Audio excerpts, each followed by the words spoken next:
Hello, all and sundry. I'm back again and just back from a lovely walk. That's why Chimbles is not currently on my lap. He's off having a snooze, although he might come and pester me in a little while, which I always welcome. And this might be slightly rambly a video. I'm still going to try and keep it short, but I was struck by a bolt of inspiration on my walk, which is a real thing that does happen. If that's never happened to you, you should probably walk in relative quietude more often, because it's something that was reported to be commonplace with Einstein, as you probably saw in the Oppenheimer movie, but also Beethoven, Nietzsche, probably many, many others. There is something about the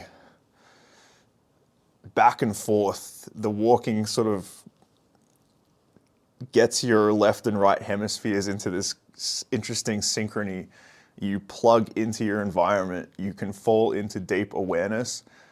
And so when there is something cooking up, either in your mind or out in the cosmos, it's almost like that's putting it in the oven, right? And it bakes up, and then you are suddenly hit with this thing. It enters into your conscious field of awareness that you have this idea.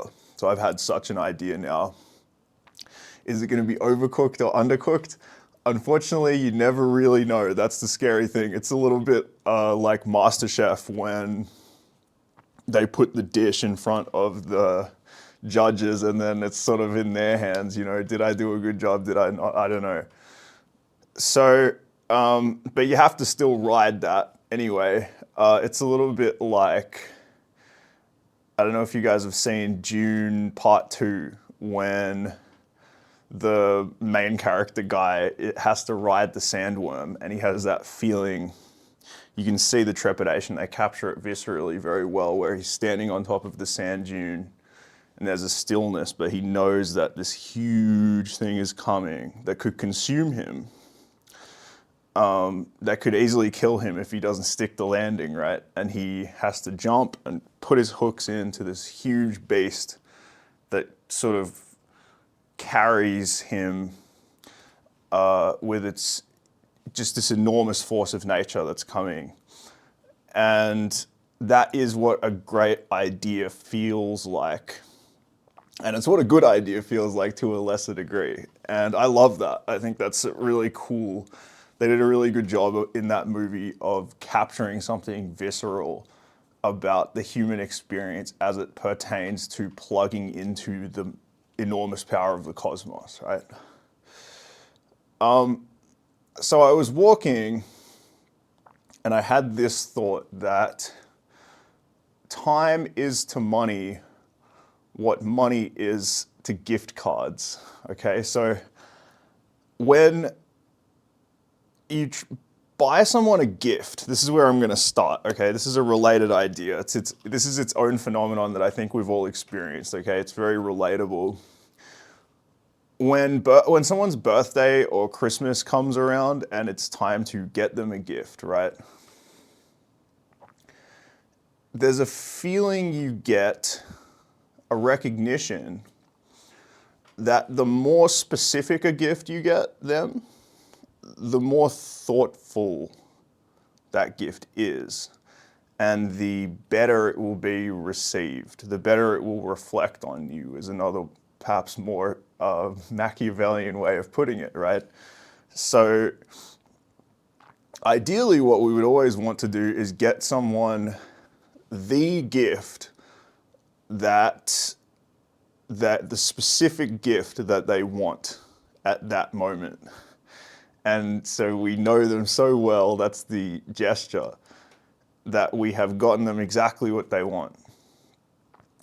Now, no one knows anyone as well as they know themselves. That's the problem with that. And to add another nuance to that, sociological nuance, no one knows someone in the exact way that they know themselves, okay? So you can't really get someone a gift, the gift that they already think they want.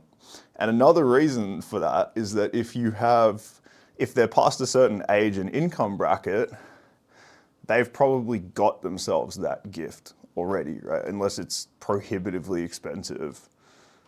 So if I want to buy some piece of music gear or whatever, I've probably bought it already, okay?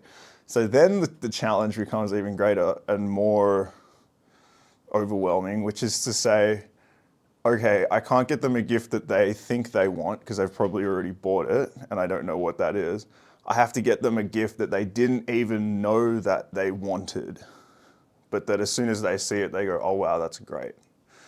Okay, so this is made easier when you're traveling. Like if you get them a gift from a foreign land, something that they would never be able to buy on Amazon or at a shopping mall or whatever, then that's great. But otherwise, what people tend to do, instead of giving them money, which feels generic and doesn't really have your stink on it, right? What I mean by that is if someone goes to a store and they spend money that you gave them, they don't think, oh, I spent that person's gift on this, so this is their gift now. It's almost like the money just goes into a pool of their monetary resource. It's like just a pool of money that they have access to. You're just pouring into it. And so in the moment when you give them the money, they'll say, oh, thanks. And that it is a kind gift. In fact, it's arguably the best gift, the best material gift that you can give someone, but it's not personal. And it doesn't reflect on you in the future. So what a lot of people will resort to instead is giving them a gift card.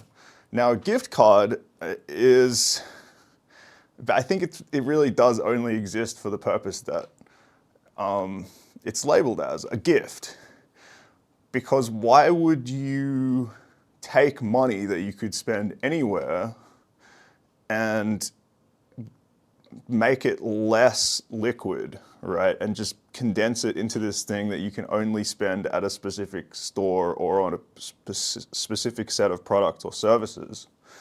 Well, the only reason that you do that is as a gesture to say, well, I know you like music, so here is an iTunes gift card. I don't know one use iTunes anymore, but here, I know you like Roblox, so here's a Roblox gift card or whatever. And so I've given and received gifts like that. Gift cards, I should say. And it's true that there is a quality in which you think of the person that gave you the gift. And so you go, okay, that person has bought me whatever I'm buying for myself. So I think the model kind of works, even though in a way it's absurd.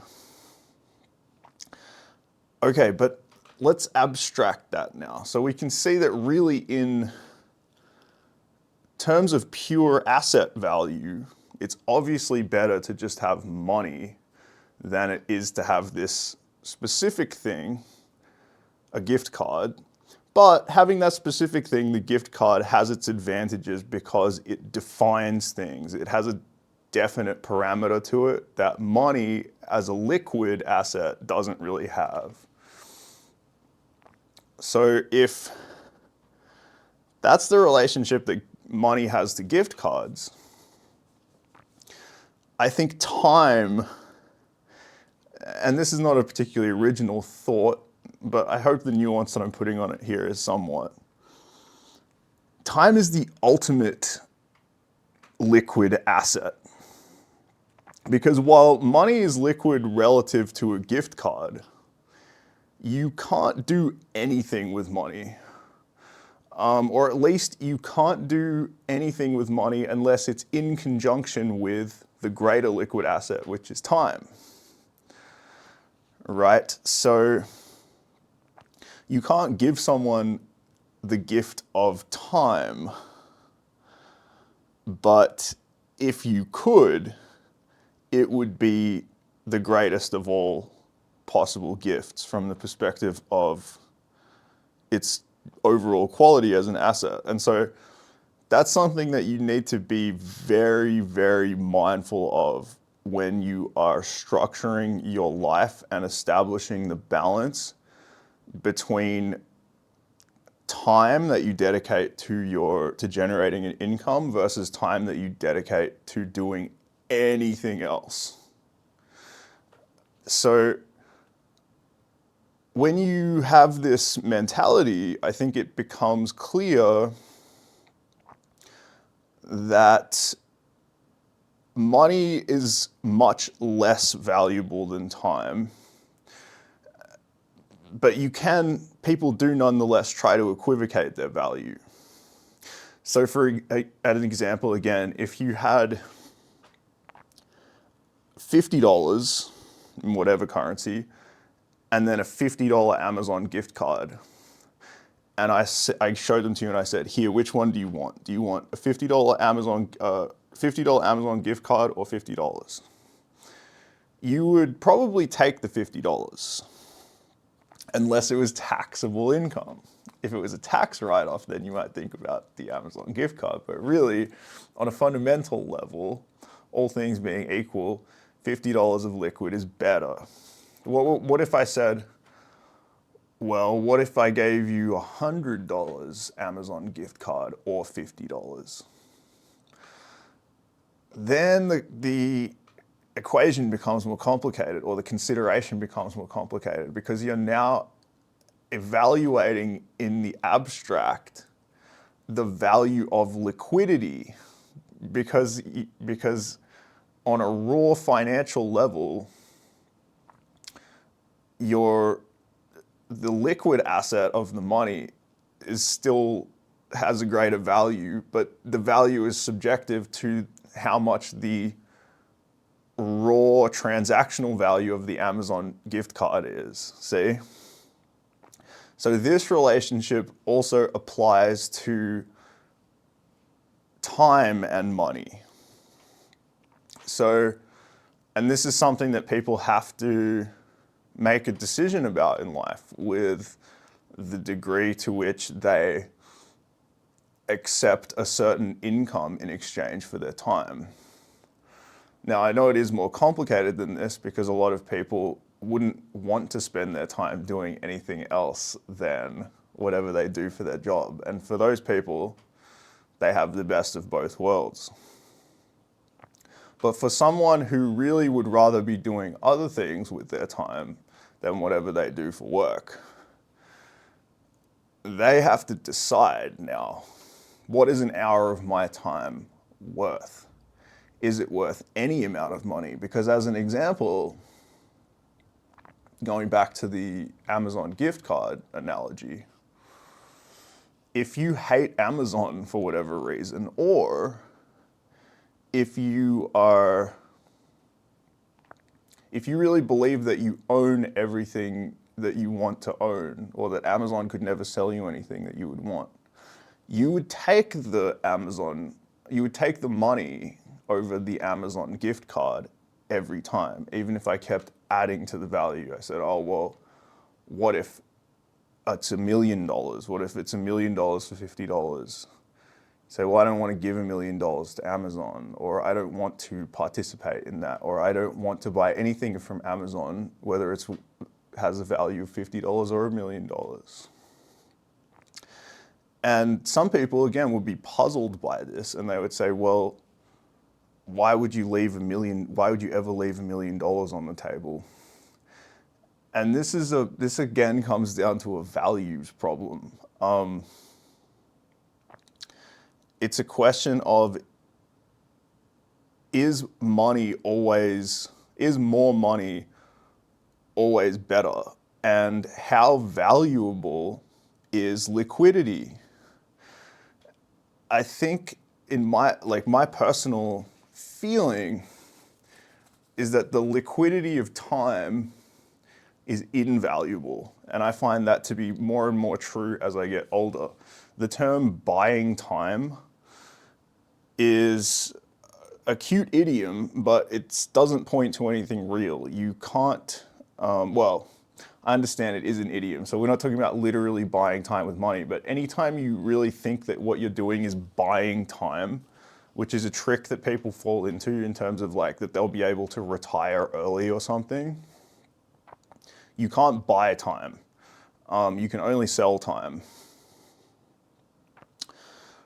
So, is that everything? I think for now, I want to revisit this idea, I think, later. I could rabbit on about it more, but I do want to keep the video short-ish, because I'm starting to feel that this is about the right length for the kind of videos that I make. If you want to watch a video that's more about the spiritual side of things, then, because I guess that's what this is in a way, right? I'm sort of evaluating time above everything else, which is in some ways antithetical to materialism. Then go and watch my video that I just made called What It Feels Like to Be a Mystic. I think that's what it's called. And I will put a link to it here. And if you like the videos, if you like this video, then you probably like my other videos because they're mostly this kind of thing, at least for now. All right, I send you my regards to all and sundry, especially sundry. Love you, sundry. And I'll talk to you next time.